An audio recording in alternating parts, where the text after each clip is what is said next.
যিশুকে একবার প্রশ্ন করা হয়েছিল যে একজন মানুষকে কতবার ক্ষমা করা যেতে পারে। প্রত্যুত্তরে যিশু একটি কাহিনী বলেছিলেন, গল্প বলেছিলেন। গল্পটি যিশুর যে শিষ্য, অন্যতম শিষ্য ম্যাথু, উনি লিপিবদ্ধ করেছিলেন। পরবর্তীকালে আমরা বাইবেলে এই গল্পটি পাই। আজকে আমাদের সেই গল্পটি আমাদের ভিডিওর মূল উপজীব্য বা বলতে পারেন মূল কাহিনী, parable of the unforgiving servant. আবার বলছি, parable of the unforgiving servant. এইবার আমরা জানি যিশুকে ফলোয়ার বলতে যাবো যে তা কিন্তু ছিল, কিন্তু মূল 12 জনের নাম পাওয়া যায়। এই 12 জন শিষ্য কিন্তু যিশু পরবর্তীতে অনেকটাই এই ধর্ম প্রচার করেছিলেন। ধর্ম বলতে ধর্ম নয়, কারণ যিশু কোনো সম্প্রদায় সৃষ্টি করে যাননি, যিশু কোনো চার্চ বানাননি, কিচ্ছু করেননি। কিন্তু যিশু যেসব কথা বলেছিলেন, যিশু যেভাবে জীবন মানুষকে পরিচালনা, মানব সমাজের উদ্দেশ্যে উনি যা বলেছিলেন, এগুলো লিপিবদ্ধ করা। এগুলো সব বাংলায় আমরা সুসমাচার বলি, ভালো কথা। তা যিশুর ভক্তবৃন্দ এইসব প্রচুর কাহিনী যিশু বলতেন বোঝার জন্য। সেগুলো সবই আভ্যন্তরীণ ব্যাপার, মানুষের যে সাইকোলজিক্যাল ব্যাপার, যে মানুষের যে আত্মার মুক্তি, আত্মা বলতে ভিতরে যে ভাবধারা সেটা বন্ধ অবস্থা রয়েছে, সেটা মুক্তি। মহাপুরুষরা এটাই বলেন, মানুষের চেতনাকে যাতে আলোকোজ্জ্বল পথে যায়, সুন্দর পথে যায়।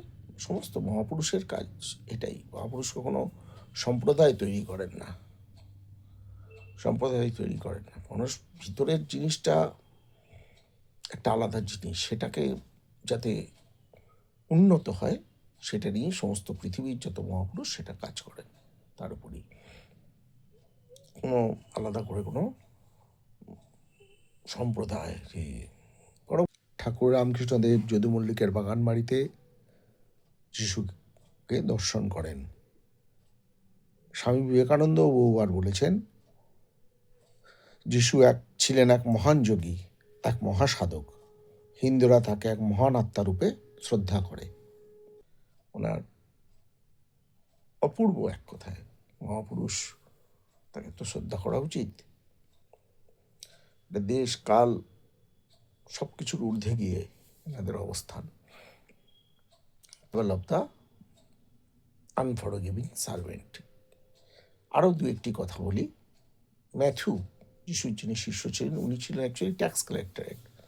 যিশুর আহ্বানে সব ছেড়ে এই ভালো কাজ, মানুষের মধ্যে চেতনা বৃদ্ধির কাজে ঝাঁপিয়ে পড়েন। যিশুর কথা, যিশুর কাহিনী।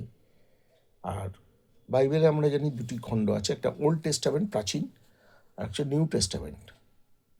তা যিশুর দেহ চলে যাওয়ার 20 থেকে 70 বছরের মধ্যে কিন্তু নিউ টেস্টামেন্ট লিপিবদ্ধ হয়ে যায়। ফলে ওটা প্রামাণিকতা অন্যান্য গ্রন্থের তুলনায় অনেক বেশি। কারণ যিশুকে যারা দেখেছেন, যিশুকে যারা শুনেছেন, যিশুর কর্মকাণ্ডের সঙ্গে যারা পরিচিত ছিলেন, সেই সময় অনেকেই জীবিত ছিলেন, এবং তার জন্য ওই ডকুমেন্টেশনটা অনেক বেশি সলিড। হ্যাঁ, যিশু এটা বলেছেন, এই কাহিনী করেছেন, ইত্যাদি ইত্যাদি। আর একটা জিনিস হচ্ছে, আজকে আমাদের যে কাহিনী, আমরা তাতে পৌঁছে যাই। ছোট্ট কাহিনী, খুব সুন্দর কাহিনী, একজন মানুষকে কতবার ক্ষমা করা যায়, সেই কাহিনীটি আমরা শুনি। এক রাজা ছিলেন, সেই রাজার অনেক কৃতদাস ছিল, বড় মাপের রাজা ছিলেন। একদিন রাজা ঠিক করলেন সমস্ত কৃতদাসদের হিসাবপত্র চেক করবেন, কাকে কত মাইনে দেওয়া আছে, কে কত লোন নিয়েছে, ইত্যাদি ইত্যাদি। তখনকার সমাজ ব্যবস্থা অনুযায়ী দাসপ্রথা ছিল, তো রাজারও দাস ছিল। তা এই সব চেক করতে গিয়ে দেখছেন রাজা যে একজন কৃতদাসের প্রচুর টাকা লোন হয়ে গেছে, চাইলেও আর শোধ করতে পারবে না। তখন রাজা ঠিক করলেন, এই টাকা তো আর শোধ করতে পারবে না, একে আমি বিক্রি করে দেবো, যত টাকা উঠে আসে আসুক। এবার ওই কৃতদাসটির কাছে এই খবরটা গেছে, রাজা তাকে বেঁচে দেবে। এবার কৃতদাসের তো হয়ে গেছে, কারণ এই রাজা খুব দয়ালু রাজা ছিলেন, অসম্ভব দয়ালু, ভালো মানুষ ছিলেন। পরের দিন গিয়ে একদম রাজার একদম পায়ে ধরে কান্না কাটি, হাউমাউ করে কান্না। তার কান্না দেখে রাজা মনে সেই দয়া এলো। তিনি বললেন, আচ্ছা যাও, তোমায় সমস্ত ধার যা নিয়েছো সব মাফ করে দিলাম, যাও শান্তিতে কাজবাজ করো। এবার ওই কৃতদাসটি বেরিয়ে আসে, সে মাপ পেয়েছে, তার মনে খুব আনন্দ। কিছুটা যাওয়ার পরে সে দেখে আরেকটি কৃতদাস এপাশ দিয়ে আসছে। অ্যাকচুয়ালি এই যে কৃতদাস যে মাপ পেয়েছে, সে আবার এই যে কৃতদাস সামনে দিয়ে আসছে, তার থেকে সামান্য কিছু টাকা পেত, মানে ও ধার দিয়েছিল আবার অল্প কিছু সামান্য টাকা। ওইটা দেখে ওই কৃতদাসটিকে ধরে বলে, আমার টাকা ফেরত দাও। ওই যে যার সামান্য টাকা ধার ছিল, সে বলে, আমার কাছে তো কোনো টাকা এখন নেই, আমায় কিছুদিন সময় দাও, আমি তোমার টাকা নিশ্চিত শোধ করে দেবো। তো বলছে, না না, কোনো সময় টময় হয় না, আমায় টাকা দাও। তো বারবার বলতে থাকে, আমার কাছে নেই, আমাকে একবারকার মতো মাফ করে দাও। তো কিছুতেই মাফ করবে না, করতে করতে গলা টিপে ধরে, তারপরে ওর নামে নালিশ করে এবং ওই বেচারা দাসটি জেল হয়ে যায়। এটা কিন্তু অন্যান্য দাসেরা সবাই মিলে দেখে এবং এই কথাটি রাজার কানে অবধি যায়। রাজা তখন ওকে ডেকে পাঠিয়ে বলে, তোর এত টাকা আমি তোর থেকে পেতাম, আমি তোকে মাফ করে দিলাম, আর তুই আরেকজন তোরই মতো মানুষ, তার ওই সামান্য কটা টাকা তুই মাফ করতে পারলি না, তুই মানুষটাকে জেলে পাঠিয়ে দিলি। এই বলে রাজা কিন্তু তার জন্য কঠিন শাস্তির বিধান দেন। এই হচ্ছে অকৃতজ্ঞ দাসের কাহিনী।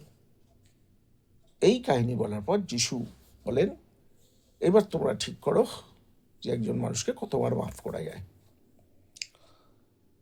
আমি মানুষের সঙ্গে যে ব্যবহারটা আশা করি, আমার সঙ্গে যে ব্যবহারটা আশা করি, আমি কি অন্য মানুষের সঙ্গে সেই ব্যবহারটা করি? প্রশ্ন এখানে লুকিয়ে আছে, উত্তর আমাদের জানা আছে। এর মধ্যে কোনো কে কোন উপাসনা পদ্ধতিতে সেই সর্বশক্তিমান ঈশ্বরের উপাসনা করে কিচ্ছু যায় আসে না।